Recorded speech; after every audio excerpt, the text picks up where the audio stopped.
Bonjour à tous. Alors l'année 2025 s'était déjà mal terminée. Eh bien l'année 2026 commence tout aussi mal avec encore un mois catastrophique et rien ne garantit que février 2026 sera meilleur. Vous le voyez, je démarre l'année pour mon DCA avec une perte latente de 511 € rien que sur le mois de janvier 2026. Bienvenue dans la vidéo de suivi mensuel de mon DCA. Alors pour rappel, voici la stratégie que j'avais choisie pour 2026. Je vous dirai en fin de vidéo les petits changements que je vais opérer.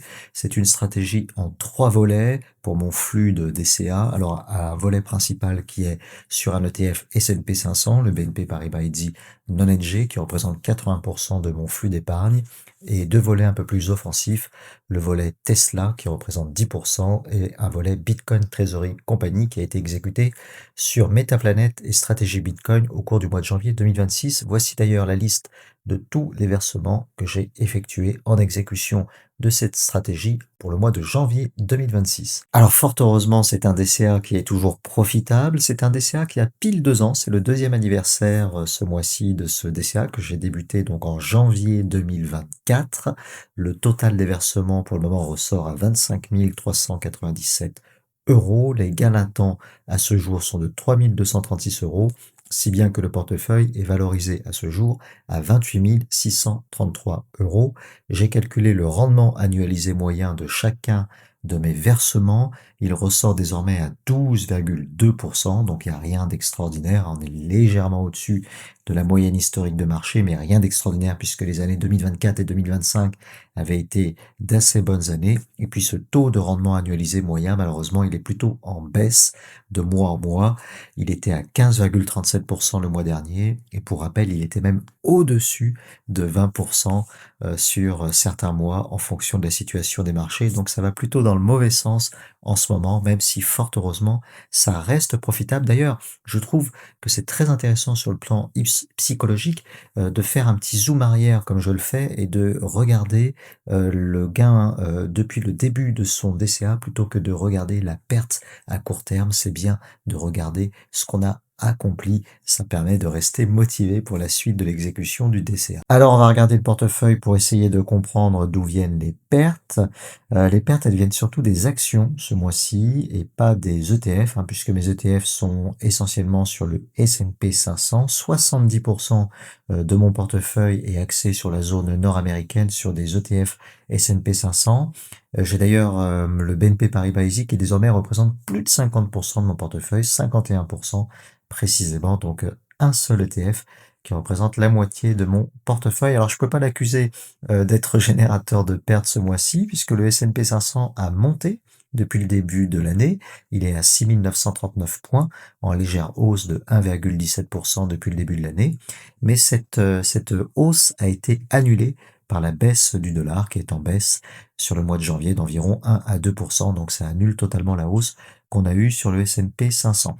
Enfin bref, sur la partie ETF OPCVM, je suis en légère baisse, mais c'est pas ça qui explique la contre-performance du mois de janvier 2026. C'est à cause de mes actions et en particulier de l'action Apple qui représente un petit peu moins de 10% de mon portefeuille et qui a baissé de 4,25% au mois de janvier 2026, malgré d'excellents résultats pour le quatrième trimestre 2025, des ventes records de l'iPhone 17. Ils ont amélioré aussi leurs ventes en Chine.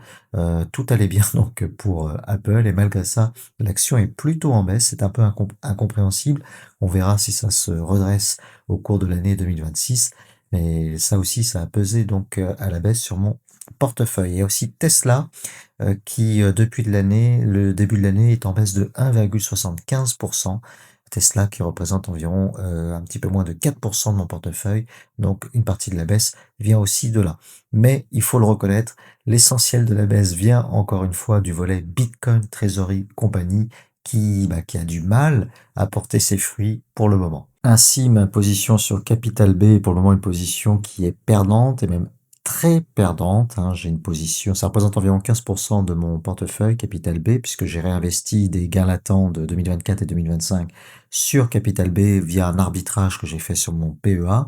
Donc j'avais réinvesti environ 5 000 euros sur Capital B avec un prix de revient unitaire moyen par action de 83 centimes 80. Et aujourd'hui, ça ne cote plus que 4 436 euros, donc une moins-value latente à ce stade de 660 euros uniquement sur Capital B. Je ne parle pas de Métaplanet et de stratégie, légère baisse également sur le mois de janvier 2026, mais pour le moment, j'ai des positions vraiment très petites, une trentaine d'euros sur ces deux valeurs. Alors pour terminer, on va regarder si je fais des changements sur un ou plusieurs volets de ma stratégie, en commençant par le volet S&P 500, qui représente 80%, je le rappelle, de mon flux de DCA, avec un niveau cible de 140 euros. Alors là, j'ai décidé d'apporter un petit changement. Je vais relever le niveau cible à 150 euros. Pourquoi?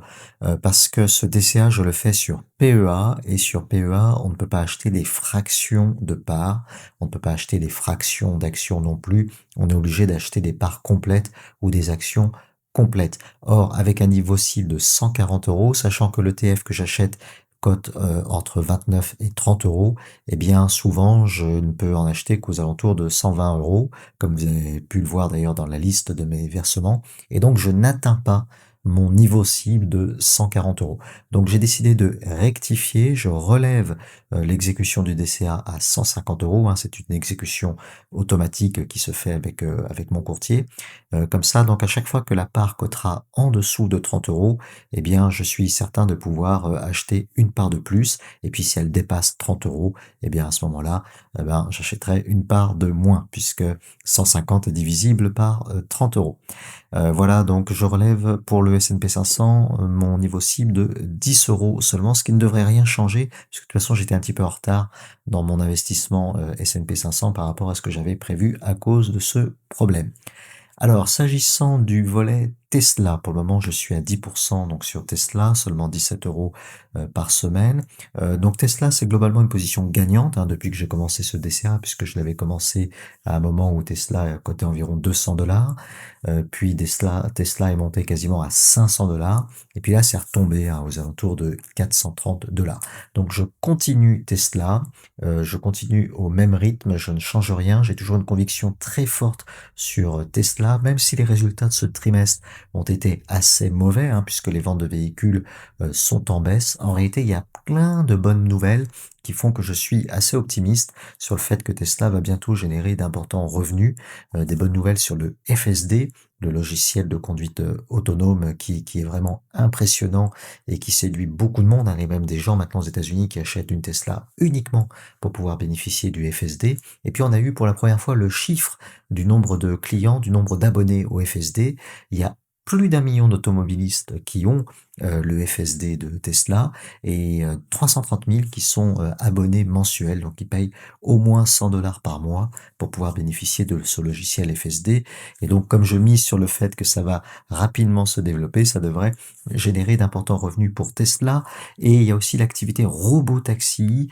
Ils ont supprimé le moniteur supervisé à Austin depuis quelques semaines, et Elon Musk a annoncé que l'activité robotaxi allait pouvoir être mise en place dans une dizaine de villes supplémentaires au cours de l'année 2026 aux États-Unis. Il y a aussi la branche énergie de Tesla qui se porte très bien. Donc sur Tesla, je continue pour le moment ce tout petit DCA de 17 euros par semaine.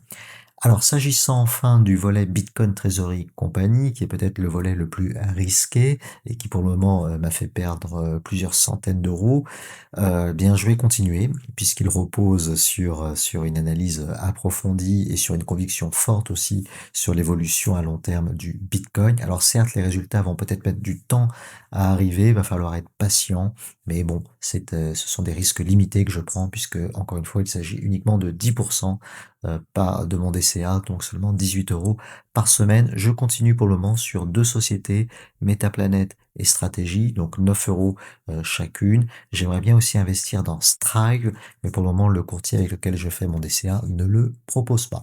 Voilà, j'espère vous présenter des meilleurs chiffres le mois prochain pour le mois de février 2026. En tout cas, moi, je me suis préparé un joli petit tableau de suivi pour l'année 2026. Je pourrais distinguer comme ça et vous montrer pour chaque mois les versements et les gains et les pertes. Ça permettra d'y voir un petit peu plus clair parce qu'il y a un petit peu plus de volatilité sur mon portefeuille depuis que j'ai un volet Bitcoin, trésorerie, compagnie.